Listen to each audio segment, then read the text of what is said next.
Greetings of the day. Let's start with the resonance in RLC circuit.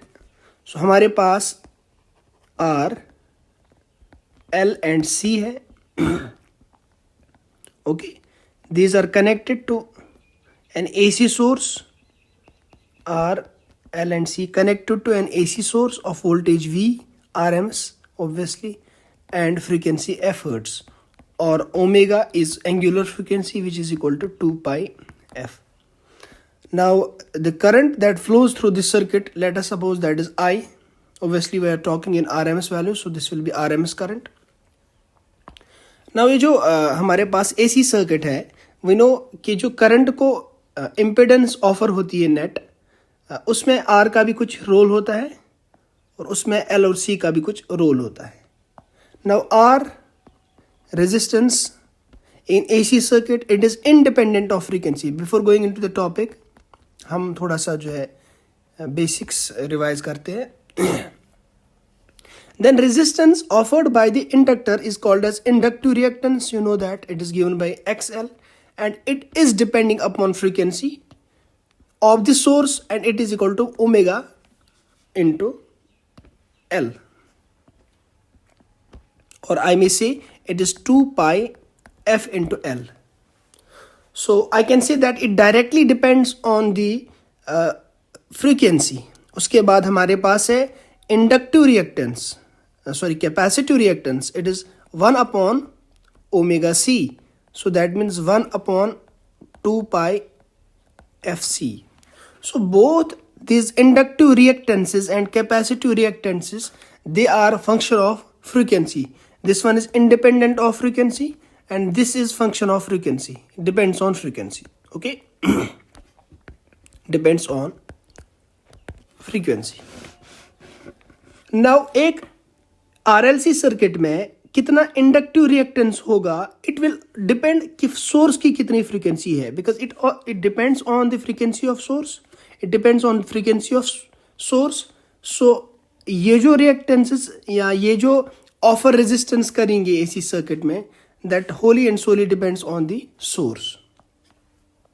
Now if we wish to plot this graphically, let us suppose we have on x-axis we have omega or F, and on y-axis we plot for the resistance and reactances. So that means resistance is independent of the frequency. It's a straight line, okay, parallel to the frequency. This is not changing with frequency. उसके बाद अगर हम inductive reactance XL की बात करें, it will be something like this. और अगर capacitive reactance की बात करें, it will be something like this. Now there are some understandings through this graph कि जो हमारे पास XL, that is this one XL and XC है, ये कैसे रिलेट हो रहे हैं, and obviously this is R. कोई एक ऐसी फ्रीक्वेंसी आ रही है, दिस इज ए पॉइंट जहां पर ये दोनों पॉइंट्स, जो दोनों कर्व्स है, ये कर्व और ये वाली कर्व मीट कर रही है. अगर आप ये देखोगे कि इससे पहले, इस कर्व से पहले, इस पॉइंट से पहले XC के वैल्यूज ज्यादा है और XL कम है, क्योंकि ये 0 से स्टार्ट हो रहा है, इस पॉइंट पर पहुंच रहा है, और ये हाई वैल्यू से स्टार्ट होकर कम कम हो रहा है.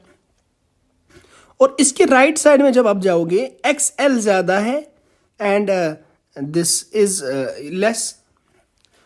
So the meeting point, the common point makes both XL and XC equal, and this frequency at which this happens is called as resonant frequency. It is called as resonant frequency. Now what happens at this frequency? I said that XL is equal to XC at omega naught. What is omega naught? It is resonant frequency. Resonant frequency. Okay. Now इसका value, let us take its value first. इसका value अगर हम देखें, it will be obviously XL को हम लिखेंगे omega not L, क्योंकि source की फ्रीक्वेंसी ओमेगा नॉट है, and XC will be obviously 1 upon omega not C. इसको सॉल्व करने के बाद omega not divided by 1 upon under root LC, this will be the frequency. Which frequency? Resonant frequency. इसका मतलब ये हुआ, एक सर्किट RLC सर्किट में L का और C का वैल्यू अगर हमें पता है, हमें वो वाली फ्रीक्वेंसी पता है जहां पर XL और XC बराबर होंगे, और उसी कंडीशन को जिसमें XL और XC बराबर हो जाते हैं उसको हम बोलते हैं resonance condition. Now frequency again it will be 2 pi f not equal to 1 upon under root LC. So f naught in terms of hertz, it will be 1 upon 2 pi under root LC. So this frequency is called as a resonant frequency at which XL is equal to XC. Now what happens when XL becomes equal to XC? We know that impedance of RLC circuit can be given by as Z, which is equal to under root of R square plus XL minus XC का square. Okay. Now already calculated that XL is equal to XC, and if XL is equal to XC, this term will cancel out. There is no reactance. Okay. And if there is no reactance, it will become R square, under root of R square. This will cancel out. Z will be equal to R. So very important point is that कि जो source को ऐसा लगेगा, यानी कि ये जो source हमारे पास है उसको ऐसा ही सर्किट लगेगा कि जब हमारी फ्रीक्वेंसी ओमेगा नॉट के बराबर होगी उसको लगेगा as if there is no L and there is no C. This circuit will behave as a pure resistive circuit. This will behave as a pure resistive circuit. So that means हमारे पास जो impedance आ गई वो R के बराबर आ गई RLC circuit में. So circuit will behave as RLC circuit. ये तो देखने में तो इसमें तीनों चीजें हैं, but circuit will be as resistive circuit. Resistive circuit. Getting? So it will be a pure resistive circuit. इसका मतलब ये हुआ, अगर ये प्योर रेजिस्टिव सर्किट है तो हमारे पास जो नेट करंट, जो टोटल करंट इसमें से फ्लो कर रही है, ये जो टोटल करंट फ्लो कर रही है और इसमें की जो नेट वोल्टेज है, these both should be in the same phase, क्योंकि रेजिस्टिव सर्किट में voltage and current same phase में होता है. Let us check this with the help of a phasor diagram. अगर हम करंट को रेफरेंस लेंगे जैसे हम लिया करते थे और हमारे पास वोल्टेज थ्रू रेजिस्टर VR हो गया. नाउ RLC सर्किट में अगर हम वोल्टेज देखें किसके थ्रू, रिएक्टेंस, इंडक्टिव रिएक्टेंस के थ्रू, यानी इंडक्टर के through, it will be leading the current. So VL. Same voltage for capacitance, it will be down, नीचे की तरफ, because current will be leading by 90 degree, so this will be VC. Now मैंने इन दो के lengths को बराबर रखा है. क्यों?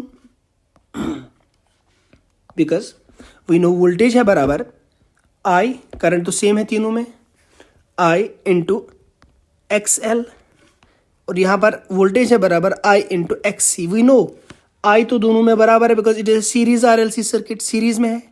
XL और XC भी रेजोनेंस कंडीशन में बराबर होता है. So that means this will cancel out. And if I want to calculate the net voltage will be equal to VR. So I can say that V is equal to VR. This can be calculated by our general equation also. हमारे पास जो general equation RLC circuit में आया करती थी, that was VR square plus VL minus VC का square. Getting? Or VC minus VL, this term will be equal to 0, V square, and this will cancel out, so V will be equal to VR. So what I wanted to make you understand is that this is our final voltage and this is our final current, final current and final voltage. These are in same phase. Obviously होने भी चाहिए थे same phase, because this is a resistive circuit. Now this looks like a resistive circuit. Okay. Now one more important thing is that so one more important thing is, कल को आपको question में ऐसा मिलेगा, आपको बताया जाएगा यहाँ पे हमने एक वोल्ट मीटर लगा दिया है V1 लेट अस सपोज, और एक वोल्ट मीटर हमने इसके अक्रॉस लगा दिया V2। इस सब में बताया जाएगा इन दोनों में रिलेशन बताओ। V2 सारे के सारे सर्किट में है और V1 खाली रेजिस्टर में है। सो विल हम आंख बंद करके कहेंगे कि जो V1 है उसकी रीडिंग और जो V2 है उसकी रीडिंग सेम होगी, बिकॉज इसमें और इसमें जो वोल्टेज ड्रॉप आएगा that will be equal but opposite in phase, that will cancel out. The net voltage V2 will again be equal to what, it will be again equal to V1। समझ गए बात को? So I hope this is very much clear to you. Now one important thing is that कि जो हमारे पास impedance है वो निकल कर आई, इम्पिडेंस जो निकल कर आई वो हमारी निकल कर आई Z equal to R। Okay, now ये जो इम्पिडेंस का वैल्यू है, इजंट दिस मिनिमम? क्या ये मिनिमम नहीं है? बिल्कुल है। हाउ? हमारे पास जो इम्पिडेंस की जो इक्वेशन हुआ करती है that is Z is equal to R square plus XL minus XC का स्क्वायर। नाउ आप देख रहे होंगे कि ये वाली टर्म तो पूरी जीरो हो गई, इसका मतलब रिएक्टेंस का तो कंट्रीब्यूशन ही नहीं रहा। सो हमारे पास जो Z आया उसमें खाली R का कंट्रीब्यूशन रहा। So this will be least, because obviously ये तो है नहीं।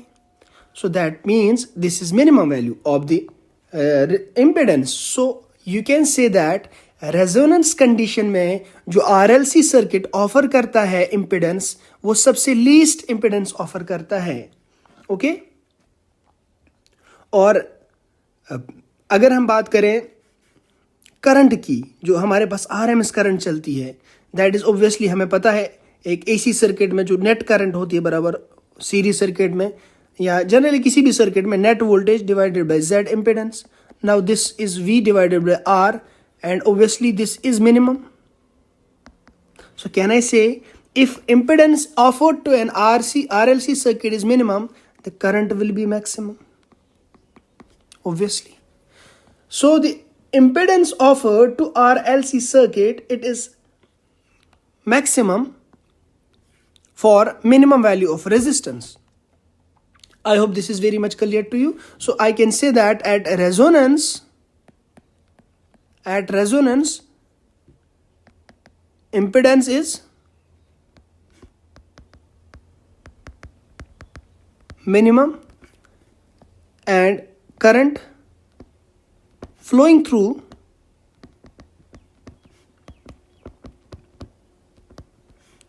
RLC circuit is maximum. So that is very much basics of the resonance as far as circuit constraints, circuit conditions are concerned। तो वो चीज़ हमने देख ली है। अब रेजोनेंस कंडीशन में एक ग्राफ हम स्टडी करेंगे, that will be in next lecture, जहाँ पर हम देखेंगे कि रेजोनेंस से पहले और रेजोनेंस की बाद वाली कंडीशंस कैसी होती है, एंड कुछ very much interesting things will be taking in next lecture. Thank you.